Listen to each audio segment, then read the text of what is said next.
सिद्धेश्वर नगर येथील जिल्हा परिषदेच्या शाळेमध्ये हे जे आमच्या शिक्षकांच्या प्रयत्नामुळे ही आदर्श शाळा आहे, या जिल्ह्यात एक नंबरची आदर्श शाळा म्हणून सिद्धेश्वर नगर गणली जाते।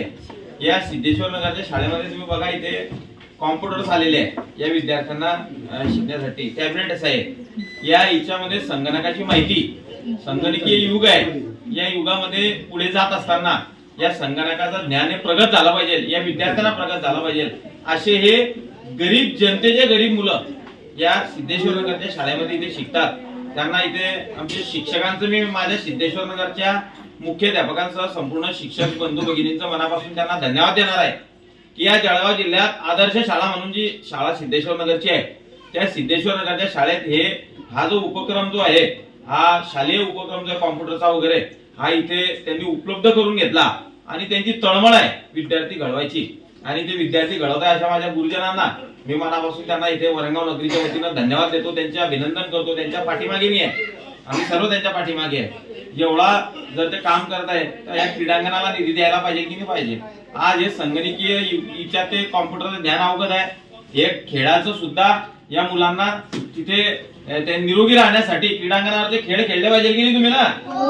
आहे का तुम्हाला क्रीडांगण चांगलं नाही? या क्रीडांगण मुलांना चांगलं नाही, याच्यासाठी जर कधी सरकारनं निधी जर कधी दिला असता जिल्हा वार्षिक योजनेअंतर्गत माझ्या सिद्धेश्वर नगरच्या मुलांना, तर यांचा विकास अधिक झाला असता। आणि आम्ही संकल्प केलाय, आम्ही या वरंगाव शहरातल्या ज्या जिल्हा परिषदेच्या शाळा आहे, या जर कधी मुख्याधिकारी कार्यकारी साहेब तुम्ही जर कधी या मुलांना भौतिक सुविधा नाही, या सुविधा जर कधी तुम्ही जर कधी प्राप्त करून देत जर कधी नसेल, तर या जिल्हा परिषदेच्या शाळा ज्या आहे त्या आम्हाला नगरपालिकेला वर्ग करा।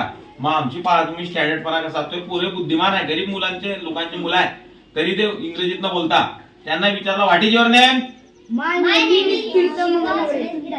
आता हे दुसरीतले मुलं आहे, पहिली दुसरीतले हे मुलं इंग्रजीतलं नाव सांगू शकता, म्हणजे या माझ्या शिक्षक बंधूंचं मनापासून कौतुक करावं एवढं कमी आहे की किती चांगल्या पद्धतीत शिक्षण घेत आहे, की या खासगी शाळेला सुद्धा या सुविधा नाही आहे।